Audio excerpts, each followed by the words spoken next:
नमस्कार, मनातल्या कथा चॅनलवर आपलं स्वागत आहे. राधा आणि राज सुंदर दुनियेत होते, प्रेमाच्या दुनियेत. राजचा विचार मनातून जाता जात नव्हता.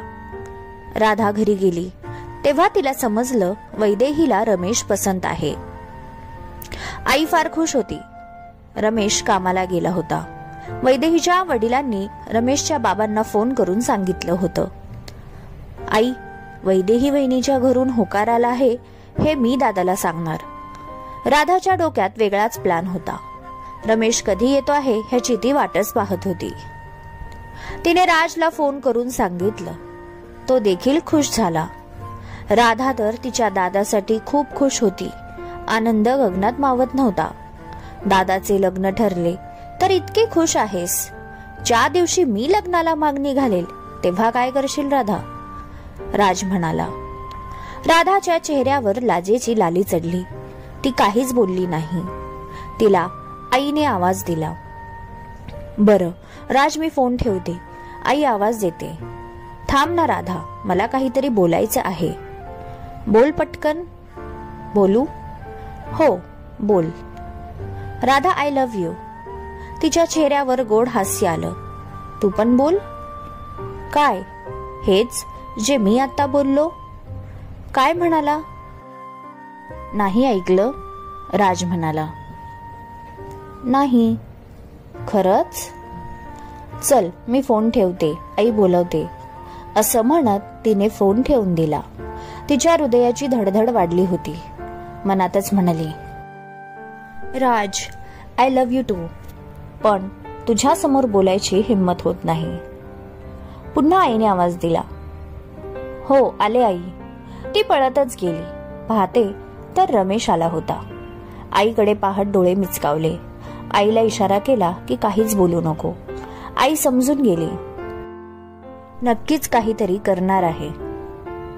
आईनेही मान डोलवली. रमेश येऊन बसला नाही तोवर राधा बोलू लागली. काय कमी नाही माझ्या दादामध्ये? तिच्यासारख्या 56 पोरी मिळतील.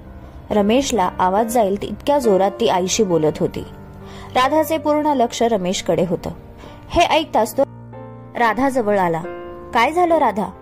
दादा, वैदेही काय समजते स्वतःला? इतकीही काही सुंदर नाही. तुझ्यात काही कमी आहे का? मला तर आश्चर्य वाटतं, तिने तुला नकार दिला. हे ऐकताच रमेशचा चेहरा उतरला. राधा आईकडे पाहून ओठ दाबत हसू लागली. दादा, सोड तिचा विषय, आपण दुसऱ्या मुली बघूया. तुझ्यासाठी मुलींची लाईन लावते की नाही बघ. स्वतःला काय समजते ती? अप्सरा लागून गेली की काय? आली मोठी शहाणी. तुला नाही म्हणाली दादा ती, तुला. मला तर फारच राग आला आहे. पण जाऊ दे, आपण दुसरी मुलगी बघूया. रमेशला खूप वाईट वाटत होतं. हे त्याच्या चेहऱ्यावरून स्पष्ट दिसत होतं. आई तिला हळूच म्हणाली, राधा पुरे ग, त्याचा चेहरा बघ किती उतरला आहे. आई थांब ना, त्या दिवशी मला किती सतवलं होतं याने. आज मी काही आलेली संधी सोडणार नाही. तुम्ही बहीण भाऊ एक से बडकर एक आहात. आई मान हलवत म्हणाली. रमेश, जा फ्रेश हो, जेवण तयार आहे. हो आई, रमेश म्हणाला. हे सगळं ऐकून तो नाराज झाला होता आणि राधा मात्र चांगलीच मजा घेत होती. बाबा देखील आले. सगळे जेवायला बसले. बाबांना खबर नव्हती. राधाने रमेशची फजिती केली होती. रमेशला पाहिलं तसं बाबा म्हणाले, रमेश, आपला होकार कळवू का? रमेशला काहीच कळेना. तितक्यात राधा आले. कोणाला होकार कळवायचा आहे? रमेशने प्रश्नार्थक चेहऱ्याने विचारले. राधा समजून गेली. बाबा आईकडे बघत म्हणाले, तू सांगितलं नाही रमेशला वैदेहीच्या घरच्यांकडून होकार आला आहे? काय? रमेश मोठ्याने बोलला. तुम्ही तुमच्या लेकीला विचारा एकदा, आई म्हणाली. राधा जीभ सावत म्हणाली, दादा मी गंमत केली. राधा थांब, तुला आता बघतो, असं म्हणत तिच्या दिशेने पळाला. राधा आईच्या पाठी लपली. बाबा, ही मला म्हणाली वैदेहीने नकार दिला आहे. कमरेवर हात ठेवून तो म्हणाला, दादा तू पण ना केली होती माझी मस्करी. आज मी पण केली मस्करी. फिटतोस. वैदेहीकडून होकार आल्याने रमेश खुश झाला होता. खरं तर सगळेच खुश झाले होते. त्याला वैदेही फार आवडली होती. दादा, वहिनी आल्यावर आम्हाला विसरू नको हा, आई म्हणाली. राधा पुरे ग, आल्यापासून त्याला चिडवतेस. आई, तू अशीच बोलणार. तुला तर तोच आवडतो. लाडाचा लेक आहे तुझा. राधा मुद्दाम आईला बोलत होती. हो पापा की परी, आहेच माझा गुणी बाळ. आई, तुझं बाळ आता मोठं झालं आहे, आता वहिनी आली की दादा वहिनीचा होणार, हे राधा मस्करीत बोलली. पण आईच्या डोळ्यात पटकन पाणी आलं. ते पाहून राधा आणि रमेश दोघांना वाईट वाटलं. सॉरी आई, मी सहज बोलले. राधा, हे आनंदाचे अश्रू आहेत. आपल्या मुलांचा संसार सुरू होणार आहे या भावनेने मन भरून आलं. बाबा वातावरण हलकं व्हावं म्हणून म्हणाले. सासूबाई, आत्तापासून रडणार आहात का? सगळेच हसू लागले. एक मात्र होतं, सगळेच खुश होते. आजची सकाळ ही काही वेगळीच होती. सूर्याची कोवळी किरणं आणि सकाळची ताजी हवा. राधाला ओढ लागली होती कधी एकदा कॉलेजला जाते आणि राजला भेटते. ती पटकन तयार झाली. आज तिने तिचा आवडता सफेद रंगाचा ड्रेस घातला होता. राधाला वेस्टर्न कपड्यांपेक्षा ट्रेडिशनल कपडे आवडायचे. क्लचर लावून बाकीचे केस मोकळे सोडले होते. हलकासा मेकअप केला होता. पिंक लिप ग्लॉस लावला होता. डोळ्यात हलकसं काजळ. ती आरशात स्वतःला पाहत होती. विचार करत होती, राजला मी अशीच आवडते ना? एकदा म्हणाला होता, तुझ्यावर सफेद रंग खूप खुलून दिसतो. वेडाबाई, सारं काही राजसाठी. तिच्या विचारात केवळ तोच होता. आवडता परफ्यूम मारला. पुन्हा एकदा आरशात स्वतःला निहाळले. खूपच गोड दिसत होती. किचन मध्ये गेली तर पाहते आईने आज मस्त अप्पे केले होते. राधाला आईने पाहिले तसं म्हणाली, राधा, आज खूप गोड दिसते. काही कार्यक्रम आहे का कॉलेजमध्ये? नाही आई, खूप दिवस झाले हा ड्रेस घातला नव्हता, म्हणून मी आज घातला. चांगला दिसतोय नाही? हो ग, खूप छान दिसतो. आईने तिला दृष्ट लागू नये म्हणून कानामागे डोळ्यातील काजळ लावलं. राधा, गरम गरम खाऊन घे बरं, असं म्हणत आईने तिच्यासमोर नाश्ता ठेवला. राधाची नजर आईच्या पिंक शिफॉन साडीवर गेली. आई, खूप छान दिसते ग साडी. केव्हा घेतली? ही साडी फार जुनी आहे, आठवत नाही कधी घेतली. राधा ही उठली आणि तिने आईला कानापाठी काजळ लावलं.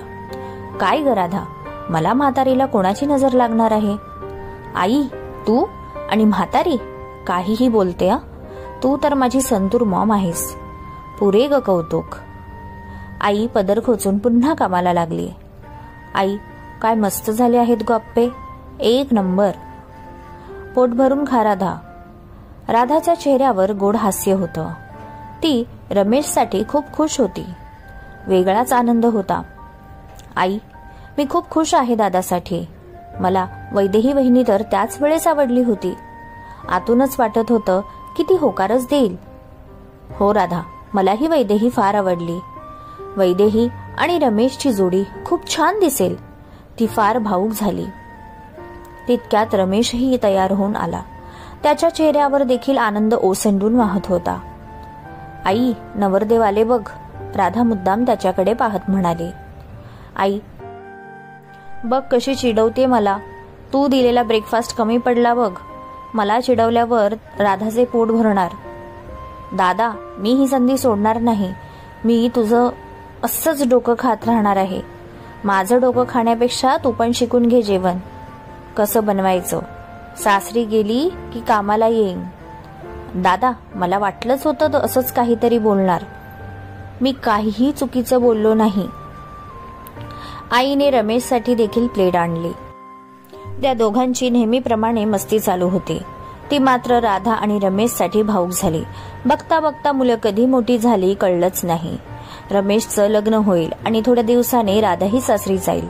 तिचं मन ह्या विचाराने भरून आलं. डोळे भरून आले, पण लगेच तिने डोळे पुसले. राधा आणि रमेशने पाहिलं की तिच्यासाठी उदास होतील. आई, माझं खाऊन झालं. हो, आणि तू पण खाऊन घे. राधा, मी करेन ग नाश्ता. तू कॉलेजला गेली की उपाशी राहू नको. टिफिन खाऊन घे. कॉलेज क्लास करून थकून जाते. कधी कधी टिफिन तसाच आणते. आई काळजीपोटी म्हणाली. आई, खाईन ग मी. बरं चल, जाते मी, नाहीतर उशीर होईल. राधा पायात सँडल घालत म्हणाली. राधा, किती वेळा सांगितलं आहे, जाते नाही तर येते म्हणावं ग. सॉरी आई, येते मी, राधा चीप चावत म्हणाली. पुन्हा रमेशकडे पाहत म्हणाली. बाय नवरदेव. राधा कॉलेजला गेली आणि रमेशही ऑफिसला. आई मात्र अजूनच भावूक झाली होती. बाबा देखील फ्रेश होऊन आले. तिला असं शांत बसलेलं पाहून ते समजून गेले ती उदास आहे. काय झालं, आज उदास दिसते आहेस? ते तिच्या बाजूला बसत म्हणाले. दीर्घ श्वास घेत ती म्हणाली, मुलं किती लवकर मोठी झाली. आपल्या रमेशचं लग्न होईल. राधाही थोड्या दिवसाने सासरी जाईल. बाबा देखील हळवे झाले. त्यांनी तिच्या खांद्यावर हात ठेवला. ही पिल्लं कधी मोठी झाली कळलंच नाही. आता ते त्यांच्या विश्वात राहतील. आपण त्यांच्या विश्वात असू का असा विचार करते आहे. आपली दोन्ही मुलं खूप छान आहेत. त्यांना तू छान वळण लावलं आहे, संस्कार दिले आहेत. आज तिचं मन भरून आलं होतं. मुलं मोठी होतात पण आई कधीच मोठी होत नाही. माझी तर एकच इच्छा आहे, रमेश आणि राधा दोघेही त्यांच्या आयुष्यात खुश राहावे. एका आईला काय हवं असतं? मुलांच्या सुखात तिचं सुख. बाबा तिला समजावण्याच्या सुरात म्हणाले, तू काळजी करू नको, सगळं छान होईल. वैदेही देखील चांगली मुलगी आहे. दोघेही छान संसार करतील. आपल्या राधालाही आपण छान मुलगा शोधूया, जो तिला सुखी ठेवेल. बाबांच्या बोलण्याने तिला बरं वाटत होतं, पण तरीही आईचं काळीच ते. एकदा भावूक झाली की भूतकाळात जाते. राधाचे आई बाबा तिच्यासाठी मुलगा शोधण्याची चर्चा करत होते. त्यांना अजून माहीत नव्हतं राधाने आधीच आयुष्याचा जोडीदार म्हणून राजला निवडले होते. राधा सांगेल का आई बाबांना? रमेश. कथालेखन अश्विनी कुणाल ओगले. श्रोते हो, तुम्हाला आजचा भाग कसा वाटला कमेंटमध्ये जरूर सांगा. व्हिडिओला एक लाईक जरूर द्या आणि तुम्ही चॅनलला अजूनही सबस्क्राईब केलं नसेल तर सबस्क्राईब करा. लवकरच भेटू पुढील भागात. धन्यवाद.